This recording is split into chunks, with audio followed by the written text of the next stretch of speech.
அன்பார்ந்தவர்களே, நாம் தவக்காலத்தின் நடுவே இருக்கின்றோம். தவக்காலத்தில் ஒருத்தல் மிக முக்கியமான இடத்தை பெறுகிறது.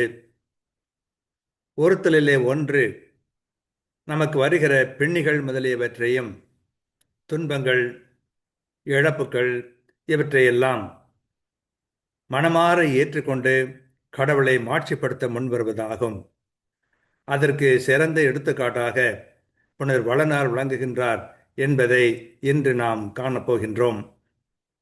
இறையடியார் வீரமாமுனிவர் வளனாருடைய இறுதி நாட்களை சொல்லும் பொழுது அவர் எவ்வாறு துன்புற்றார் என்பதை சொல்வதை பார்க்கிறோம். குறிப்பாக நோய் நொடியினால் அவர் வாடியதை பார்க்கிறோம். அவர் வாடியது நம் மூலமாக அவர் பெரிய எடுத்துக்காட்டாக விளங்குகின்றார் என்பதை நமக்கு வீரமாமுனிவர் எடுத்துச் சொல்லுகின்றார்.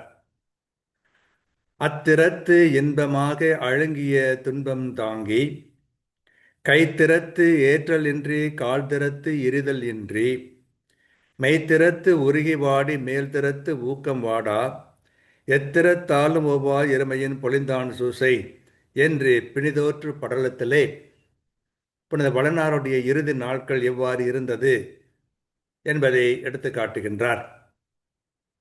இதன் பொருள் என்ன? வருந்திய துன்பத்தை அவ்விதத்தில் இன்பமாக பொறுத்து கொண்டு தன் கைவன்மையால் எதுவும் செய்ய இயலாமலும் கால்வன்மையால் இடவிட்டு போகாமலும் உடலை பொறுத்த வரையில் அந்நோயினால் உருகி மெலிந்து வாடியும் மேன்மையான திறம் கொண்ட தன் மன ஊக்கம் மட்டும் வாடாமல் எவ்வகையாலும் ஒப்புக்காட்ட இயலாத பெருமையோடு சூசை பொலிவுடன் விளங்கினான் என்று இதன் பொருள் அமைகிறது. அதாவது புனிதர் சூசையப்பர் துன்பத்தை மகிழ்ச்சியோடு பொறுத்து கொண்டார். கையால் எதையும் செய்வதோ காலால் நடப்பதோ இயலவில்லை. உடல் மெலிந்தது, ஆனால் மன ஊக்கம் மங்காமல் இருந்தது.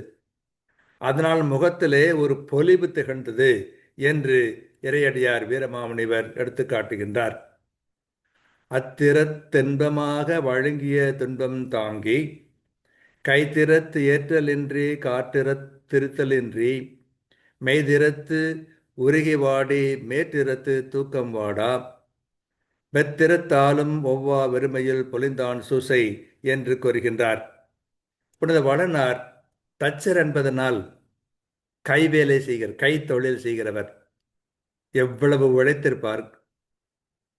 அவர் குழந்தை இயேசுவின் பொருட்டு எத்தனை பயணங்களை மேற்கொண்டார். நடந்தே பல மைல்கள் தூரம் மீண்டும் மீண்டும் அவர் பயணம் செய்தார். இப்பொழுது அவர் கையால் ஒன்றும் செய்ய முடியவில்லை, காலால் நடக்க முடியவில்லை, உடலால் எதையும் செய்ய முடியவில்லை. ஆனால் இந்த துன்பத்தை எல்லாம் மகிழ்ச்சியோடு ஏற்றுக்கொள்கிறார். இன்பம் என்று சொல்லி ஏற்றுக்கொள்கின்றார். ஆகவே மனதிலே ஊக்கம் கொண்டவராக இருப்பதனால் உடல் மெலிந்து வாடினாலும் முகத்திலே ஒரு பொலிவு தோன்றுகிறது.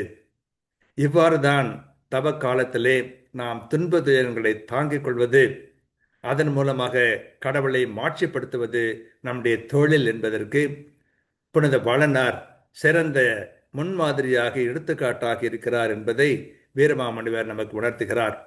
புரிந்து கொள்வோம்.